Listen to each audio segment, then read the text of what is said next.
Et tout ça, c'est pourquoi? Pour vous expliquer quelque chose. Que nous sommes là, voilà comme nous sommes aujourd'hui. Comme on était le dimanche passé, comme on vit maintenant. Que l'Église est en train de bouger, n'est-ce pas? Qu'il y a des bruits qui circulent. Je vous ai annoncé ici quelque chose. Et je vais faire quelque chose aujourd'hui. À vous qui êtes là. Bien-aimés, peuple de Dieu, en tant que serviteur du Seigneur, il y a beaucoup d'entre vous, ils m'ont dit non, papa, telle personne ne passe pas, telle personne ne passe pas ici dans la chair, ici. N'est-ce pas? Je crois qu'il y a des gens qui m'ont téléphoné, je parlais avec quelques personnes. Parce que vous voyez, l'œuvre du Seigneur, il y a des combats. Moïse, quand là, Dieu l'a appelé, il a fait sortir le peuple de Dieu de l'Égypte, n'est-ce pas? En avançant. Tout le problème que Moïse a eu, il n'a pas eu avec les gens du dehors. Il a eu avec les gens qui étaient où? Dedans, auprès de lui. C'est ça ce que Dieu m'a dit tout de suite. Moïse, Dieu l'a appelé. Il y avait d'autres personnes, mais Dieu l'a appelé. Mais en avançant, déjà il est arrivé au milieu de son peuple. Il leur dit, c'est Dieu qui m'a envoyé pour vous libérer. Il dit, il fait justice entre il tue l'Égyptien, n'est-ce pas?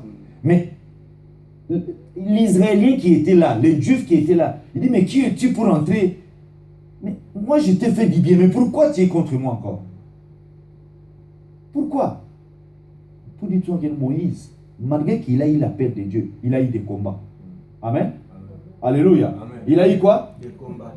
Dans la vie chrétienne, peuple de Dieu, aujourd'hui on est comme ça. Dimanche prochain, peut-être on va être comme ça.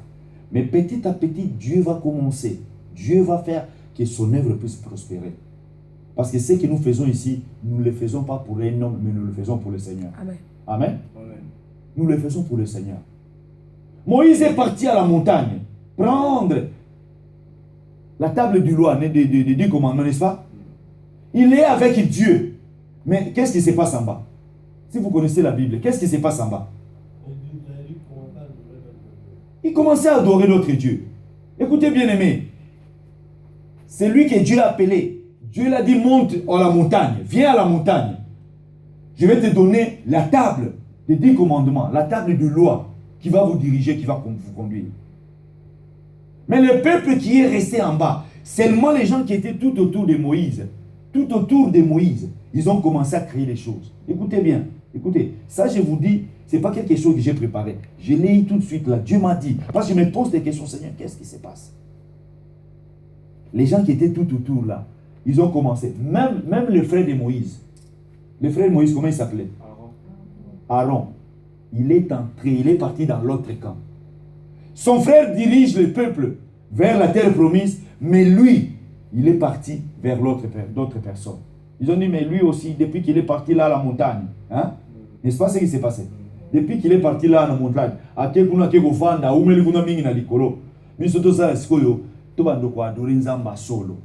n'est-ce pas? Zamba solo, Zambia bikeko. Mais qu'est-ce qu'il a fait? L'équipe là, il a dit, maman, pesera bijozano, maman, pesera bijozano, yope maman, pesera bijozano. Bazuka biloko bango mazanango, babisaleli nzambe. Alléluia. Basaleli nini? Nzambe. Bazaki na nzambe.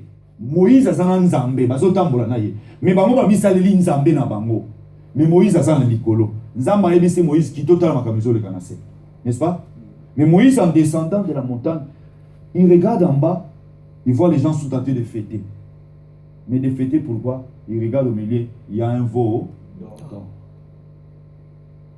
Mais vous croyez dans des choses comme ça, peuple de Dieu? Dieu, il est content. Et Dieu va dire, oui, voilà le peuple que j'ai fait sortir. Mais ça se passe où? Ça se passe dans les camps des enfants d'Israël. Mais avec qui? Avec toujours les gens qui étaient là. Les gens qui ont vu la main de Dieu. Bien aimé, nous vivons les temps difficiles. On a laissé passer des gens ici dans la chair qui ne pouvaient même pas passer. Mais ils étaient au milieu de nous. N'est-ce pas? Mais quand on les découvre, ne vous découragez pas. Mais si tu as des questions, pose au pasteur la question. Parce que je ne peux pas vous faire des aventures.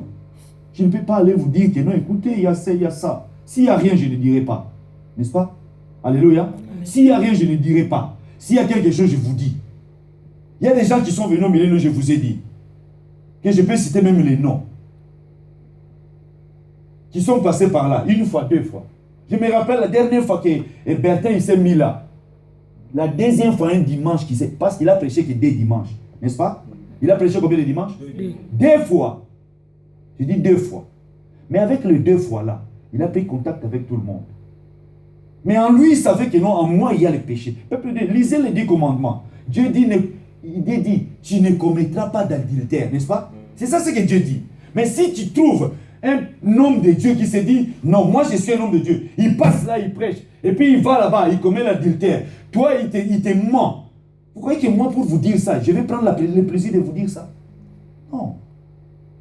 Sinon, on va recevoir des gens qui ont des démons, qui viennent prier pour vous, qui vous trompent, qui vous font des choses. Après, hein? Il a prêché 2 dimanches. Mais voilà, moi je vois quelque chose qui n'est pas bien. En tant que pasteur, je lui dis, tu es sanctionné, même exclu. Mais qu'est-ce qu'il fait? Comme il a pris déjà en contact avec les gens, il les trompe. Est-ce que vous êtes des enfants de Dieu ou vous êtes des ignorants? La Bible nous demande d'être affermis. Un peuple affermi, c'est un peuple qui est. Parce qu'il y a des choses, beaucoup de gens connaissaient des choses, mais les pasteurs ne connaissaient pas. C'est comme Moïse, n'est-ce pas? Moïse était là. Moïse ne savait pas que non, la personne qui est à côté de lui, c'est un dangereux. Alléluia. Amen. Alléluia. Moïse ne savait pas. Nous lisons l'histoire de Paul. Quand Paul a vu que non, Pierre commençait à pécher, il a fait quoi?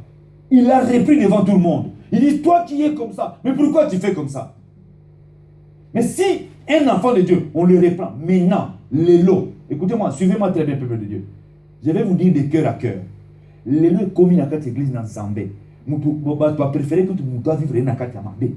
Il y a l'autre même qui disent que non, oh pasteur, il dit, c'est sa vie privée. Va avec ta vie privée en enfer. Je te dis, va avec ta vie privée en enfer. Si c'est pour commettre l'adultère à l'église du Seigneur, tromper les gens, je t'aime, je veux que tu sois ma fiancée, je t'amène dans la maison, pas de fiancée, mais on commence à coucher. Va avec ta vie en enfer. Et je lève mes mains devant le Seigneur, que Dieu me juge. Et qu'est-ce qui se passe? Il va dans des maisons, il trompe les gens. Il trompe les gens. Mais il commet, écoutez-moi bébé, il commet un double péché. Un double péché, pourquoi? Au lieu de se repentir, lui il va tromper le peuple de Dieu pour que le peuple de Dieu ne vienne pas dans la maison de Dieu. Et puis, nous, on est là, comme des ignorants, on est là, on est tenté de suivre. La Bible dit, un aveugle qui conduit des aveugles, il les amène où? Dans les boulous. Et peuple de Dieu. Moi aussi, il y a des gens, maman Marie est là, maman B est là. Ils me connaissent depuis que on était au coteau. Même il y a d'autres, depuis qu'on était chez le pasteur Laurent.